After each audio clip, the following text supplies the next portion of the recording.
This is the Red Podcast. It's Red Podcast, the marketing podcast for experts. I'm David Hooper. And if you want to spread your message, make people care about it, you want to make more money with your message, you are in the right place.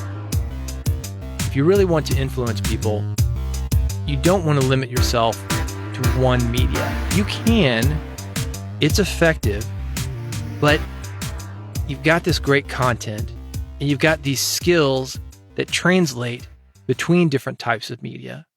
For example, the organization that it takes to outline a podcast, that can be used to outline a blog post, that can be used to outline a live speech, that can be used to outline a book. And I didn't want to be limited to one specific outlet. So that's what this podcast is. This podcast originally had a different subtitle. Right now, the marketing podcast for experts. Originally, the marketing podcast for influencers. It's always been RED. RED stands for reach, expand, deliver. This podcast will help you reach more people, expand your authority, deliver your message. But the subtitle was the marketing podcast for influencers. That is what you and I do. We influence change via our message, via the books, the blogs, the live events, the podcast. Then Kim Kardashian blew up. She came along, and Kim Kardashian is famous for being famous. That's her tagline, famous for being famous. She hijacked the term influencer. You are not an influencer in that same way. You do more than just be famous. You actually do something. You've got a skill set, an expertise, specialized knowledge. So I used that opportunity when people started confusing what this podcast was about, that it was just about social media and being famous and, hey, look at me. Not about that. I wanted it to be about spreading a message. And I went deeper to get more clear with the title of this podcast. Something to think about. You're not attracting the right people, or maybe you were attracting the right people, and now you're attracting different types of people. It's something to consider. I never have a problem with a rebrand if the brand that you have right now, one, is not clear to the audience that you want to reach, or two, doesn't match who you are. People change, plans change, the definition of words changes. But if you can change just the subtitle, like I did, the marketing podcast for influencers, changing it to the marketing podcast for experts, that's going to make things a little bit easier when it comes to branding, domain names, anything you've got like that. Back to influencers.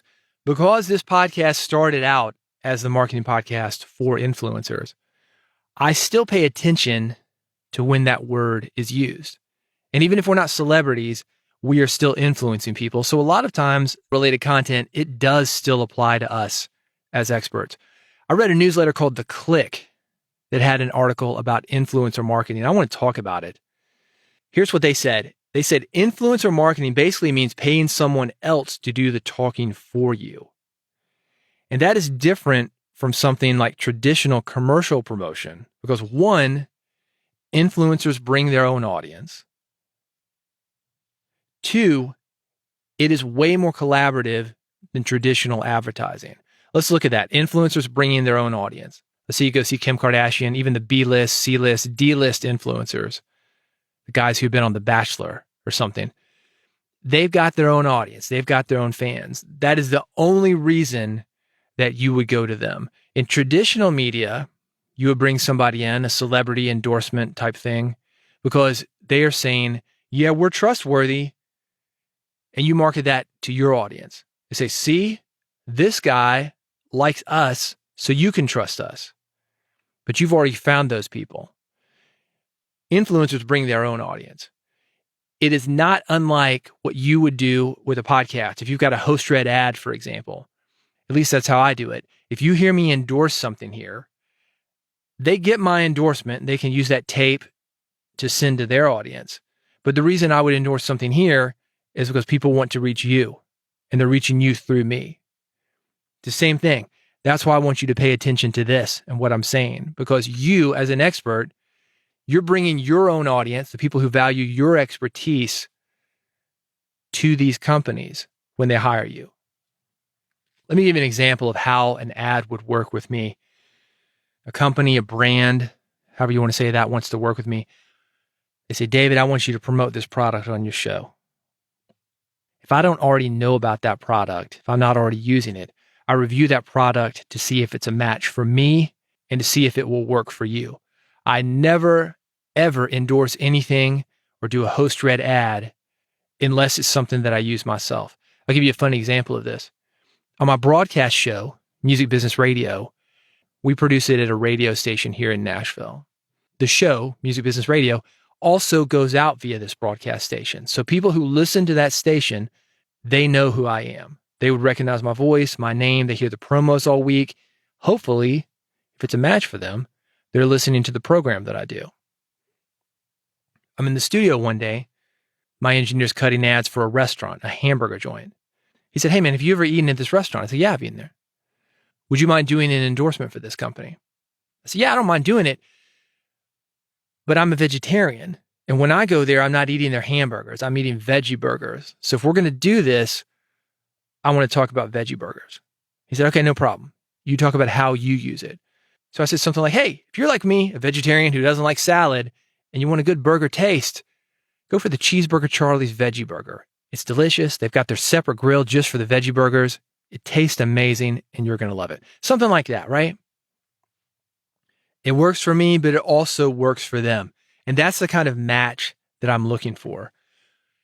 Once I review a product, if I'm able to go into it like that, what I will do is I will get bullet points, talking points, because these companies usually want you to say something such as, we flame broil our burgers, even the veggie burgers, or we cook things in peanut oil, or we've got 0% financing. There's some important things that they want to get out in that ad, your ad and others. And then I'll tell a story about the product and my experience with it. For example, I don't do burgers, but if you're like me, you're a vegetarian, you've got meat-eating friends, and you want some place that you can both eat at, this is it. They've got something for your carnivore friends. They've got something for you, even a vegan option. That's basically how the process works. Here's what the click says. They say influencer marketing's main virtue and why it works is that influencer marketing makes the brand invisible in the conversation. Influencer marketing allows brands to direct messages to consumers whose defenses against conventional marketing are lowered. Think about that burger ad for a minute. If it went to the nameless, faceless radio DJ, hey, are you hungry? Come on over for a burger. That kind of stuff, right?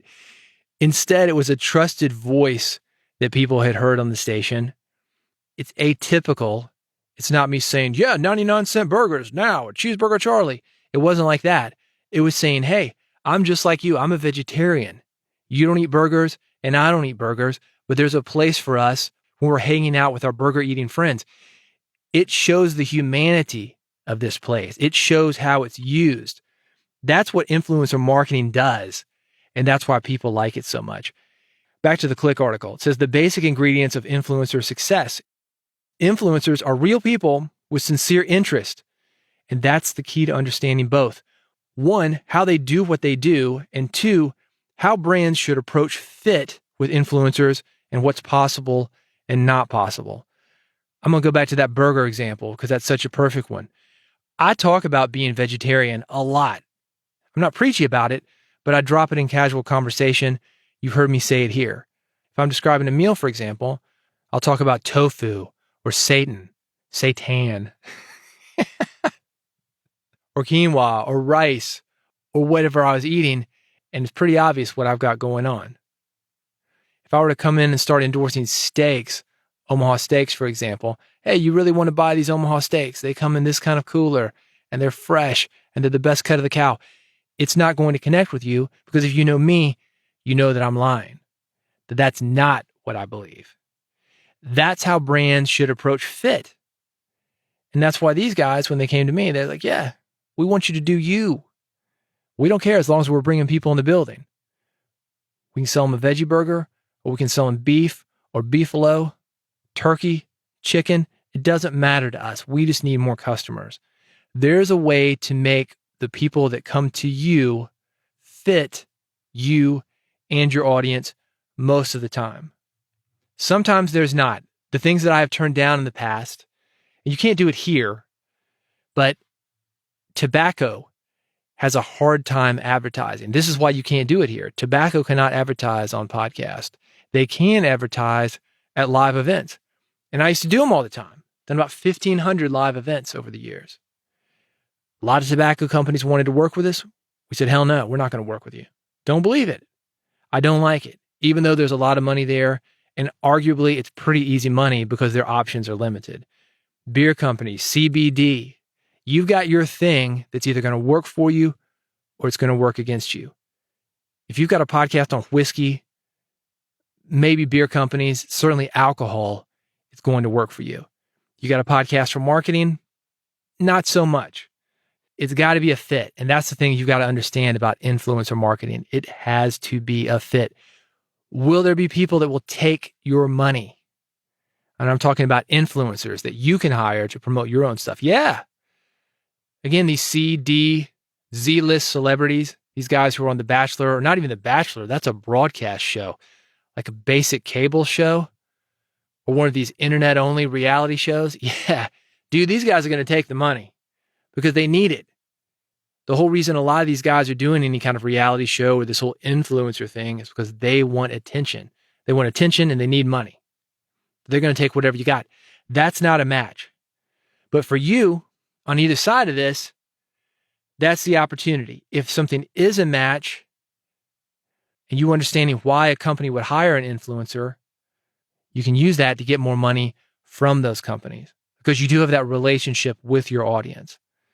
I mentioned my other podcast, the sister podcast, Build a Big Podcast. That audience is just podcasters. It's a little bit more focused than this audience, the red audience. This audience is still pretty focused though. Even if you don't have a huge audience, a Kim Kardashian style audience, if it's the right audience, you can get more money. If you've got that expertise, it's not just celebrity, you can get more money. Of course, a sizable following is important. In the end, it is sort of a numbers game. The more people you know and the more people who care about you and what you're doing, the more people you're going to reach. Second thing people want, and this is where the niches really work, and that's strong engagement. Social media is active, not passive. The more activity you have, the more likely you are to get attention from the people that work with you. That's the thing about ads, especially a general ad. You're burning off a lot of light as heat. You know what I mean by that? If you've got a light bulb, a 100-watt light bulb, yeah, you got a bright light there, but a lot of that energy isn't coming out as light, it's coming out as heat. Same thing for any ad that you do. You're putting all this energy into downloads or views or whatever.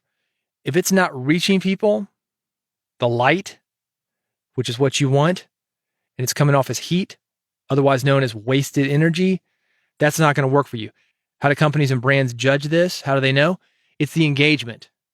They want to see you interacting with people interacting with you, and the third thing, people interacting with each other. That's how you know you've really got something, where you don't have to do a thing. You put it out there, and the people that follow you will talk to each other. Third thing these guys are looking for, they are looking for a distinct niche and personality. That's the exception to the first rule that I talked about, the sizable following. Personality is one of the things that I really push. You've heard the saying, know, like, and trust. Personality is what leads to people doing that. Liking you, knowing you, trusting you, and also the fourth one a lot of people forget, agreeing with you. If you add that to a specific topic with specific info, you're likely to have number two, that strong engagement. And number one, the sizable following, that is relative depending on the niche. That's what I'm talking about, the light, not that wasted energy that goes off as heat. Forget the sizable following. We want that specific niche following. That's where you make big money. The most successful podcast I have done per listener are the neighborhood podcast. Anything that I've done that has a super niche audience, maybe 1,000 houses, 1,500 houses, that's amazing. Because brick and mortar businesses want people to walk in their doors. Who is most likely to walk in a door of a brick and mortar business? Somebody who's local. It's a tight niche. People say, why would you do something just for one neighborhood when you could go for the whole city just as easily? That's why. Because if you can make something just for somebody, just for those 5-6 blocks, let's say, they're more likely to listen to it. And if you can reach the people within those 5 or 6 blocks, that reach is worth more money per person to the people that are willing to spend money with you. So you can get $1,000 for 500 people, whereas 500 people, you're doing cost per 1,000, $25 cost per 1,000, half of 1,000, that 500, $12.50. So sizable is relative, depending on your niche. Here's the fourth thing. This is something that I mentioned that is not the issue that it once was, and that is, are the people that you're working with open to marketing? Influencer marketing is a great match for some, but not for others. Personally, this is me. I get approached by people wanting to connect with me to push various things, and they're not a match, I would say 99% of the time. You don't want to be that Z-list celebrity that's taking everything. I suggest that you get very clear on what you will do and what you won't do as far as sponsorships. And also get clear on who you're talking to, what they will do and what they won't do as far as sponsorships. I don't want somebody endorsing my book who endorses everybody's books, because people don't trust that guy. The same thing's going to happen to you if you endorse everything or if you sell everything. I want somebody who doesn't endorse much, but it's going to come endorse me, my books, the podcast, any products that we do. I want somebody that when people see this guy say something about it, they're going to say, yeah, I don't see him do this very often. He doesn't give endorsements like that. That means something. You want to be that guy. That's how you command the big money. And maybe this isn't for you at all.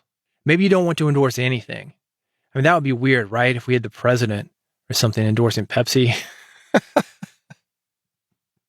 I mean, it could happen, right?